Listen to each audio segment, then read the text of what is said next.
Hello दोस्तों, नमस्कार। आज की कहानी है बांस और चंपा। बहुत दिनों पहले एक राजा रहता था। उनकी दो रानियां थी। दोनों रानियां निसंतान थी। राजा सभी मंदिरों में जाकर पूजा पाठ करते थे। घर में पूजा पाठ करवाते। दोनों रानियां भगवान से विनती करते रहने पर फिर भी दोनों रानियां मां नहीं बन पाई। एक बार एक सन्यासी उस राज्य में घूम रहे थे। राजा के दरबार में सभी लोग कहने लगे कि वे सन्यासी बहुत ही महात्मा है। क्यों न उन्हें राज दरबार में बुलाकर इस समस्या को हल करने के लिए विनती किया जाए। राजा ने कहा कि सन्यासी को आदर से महल में बुलाया जाए। वे महात्मा जब महल में पहुंचे, राजा ने दोनों रानियों को बुलाकर कहा, महात्मा का सत्कार बड़े आदर के साथ होना चाहिए। बड़ी रानी उसी वक्त तैयार हो गई और महात्मा को बड़े आदर के साथ खिलाने लगी। छोटी रानी महात्मा के फटे कपड़ों की ओर देखती और उनकी सेवा करने से इनकार कर देती। छोटी रानी को अपने रूप और धन का बहुत बड़ा घमंड था। कुछ दिनों बाद महात्मा जाने के लिए तैयार हो गए। जाने से पहले बड़ी रानी को उन्होंने खूब आशीर्वाद दिया और कहा, बहुत जल्द ही इस महल में बच्चों की आवाज सुनाई देगी।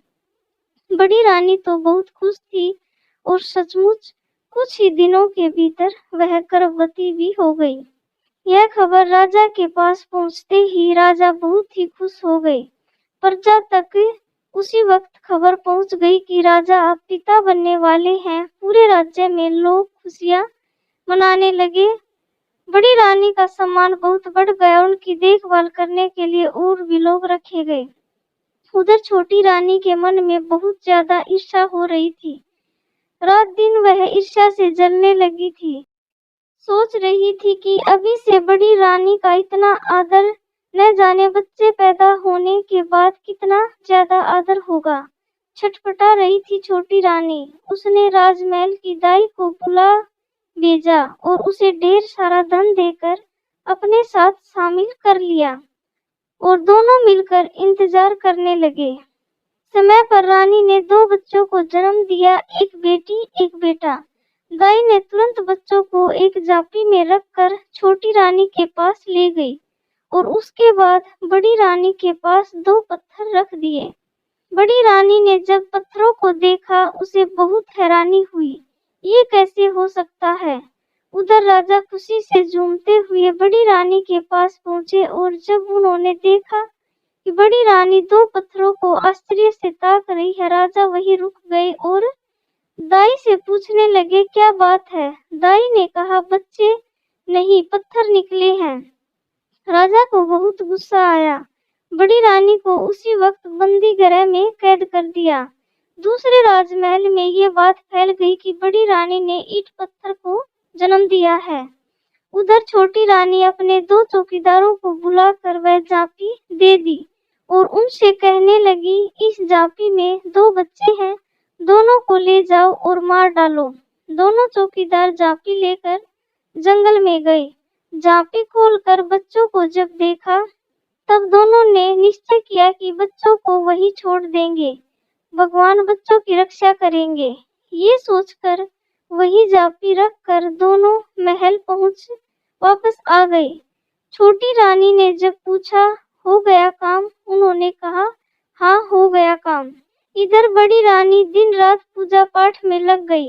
राजा ने बड़ी रानी को फिर से महल में रहने दिया। बड़ी रानी सुबह से शाम तक पूजा करती रहती। पूजा करने के लिए फूल लाने सिपाही को भेजती। एक दिन आसपास कोई फूल नहीं मिले। सिपाही जंगल से फूल लाने गया। जंगल में सिपाही ने देखा, बड़े सुंदर चंपा फूल लगे हुए थे। चंपा और बांस का झाड़ आसपास उगे हुए थे। सिपाही फूल तोड़ने के लिए जैसे ही नजदीक आया, चंपा के झाड़ ने कहा, ए भैया बांस। बांस झाड़ ने कहा, काय बहिनी चंपा। चंपा ने कहा, राजा के सिपाही फुलवा तोड़े बर आए दे। बांस ने कहा, लग जा बहिनी आकाश। जैसे ही बांस ने कहा, वैसे ही चंपा का झाड़ ऊपर की ओर बढ़ने लगा। बढ़ते बढ़ते वह इतना बढ़ गया कि सैनिक फूल तक नहीं पहुंच पाए। सैनिक आश्चर्यचकित होकर ताकते रहे। सैनिक दौड़ते हुए सेनापति के पास पहुंचे और उन्हें सारी बात बताई। सेनापति ने विश्वास ही नहीं किया, ये सब क्या कह रहे हो? सैनिक ने कहा, आप एक बार हमारे साथ जंगल चलिए, एक बार खुद देख लीजिए। सेनापति चल पड़े सैनिकों के संग। जैसे ही सेनापति चंपा और बांस के पास पहुंचे, चंपा ने कहा, ए भैया बांस। बांस ने कहा, काय बहिनी चंपा। चंपा ने कहा, राजा के सेनापति फूल तोड़े बर आए हैं। बांस ने कहा, लग जा बहिनी आकाश। चंपा का झाड़ बढ़ते बढ़ते और भी ऊंचे तक पहुंच गया। सेनापति बहुत ही डर गए। दौड़ते दौड़ते पहुंचे मंत्री के पास। अब मंत्री चल पड़े देखने के लिए। मंत्री जी सीधे पहुंचे राजा के दरबार में। राजा ने कहा, इतना घबराए हुए क्यों हो? मंत्री ने कहा, आप इसी वक्त मेरे साथ चलिए राजा जी। सारी बात सुनकर राजा ने कहा, मेरी छोटी रानी भी मेरे साथ चलेगी, ये तो उन्हें भी देखना चाहिए।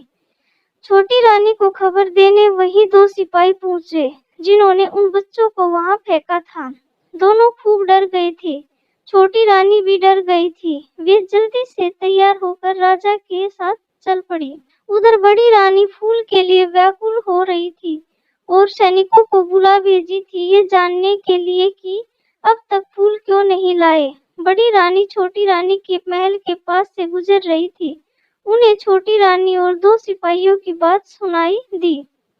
राजा और छोटी रानी जब जाने लगे, उनकी सवारी के पीछे पीछे बड़ी रानी पैदल ही चलने लगी। बहुत व्याकुल होकर वह चली जा रही थी। चंपा के झाड़ को देखकर सब कुछ दिखाई दे रहा था। जैसे ही चंपा के पेड़ ने देखा, ए भैया बांस। बांस ने कहा, क्या बहिनी चंपा। चंपा ने कहा, छोटी रानी संग राजा फूल तोड़े बर आए हैं, लग जा बहिनी आकाश। चंपा का झाड़ और भी ऊंचा हो गया। राजा दोनों पेड़ों के पास पहुंचकर पूछने लगे, क्या बात है, तुम दोनों भाई बहन हो, कैसे चंपा और बांस बन गए? उसी वक्त बड़ी रानी वहां तक पहुंची। चंपा ने जोर से कहा, ए भैया बांस। बांस ने कहा, काय बहिनी चंपा।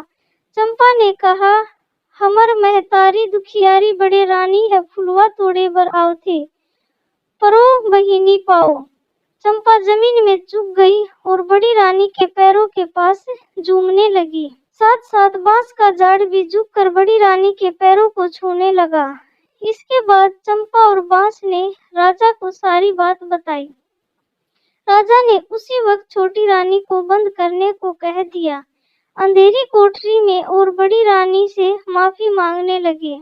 बड़ी रानी बड़े दुख से चंपा और बांस को देख रहे थे।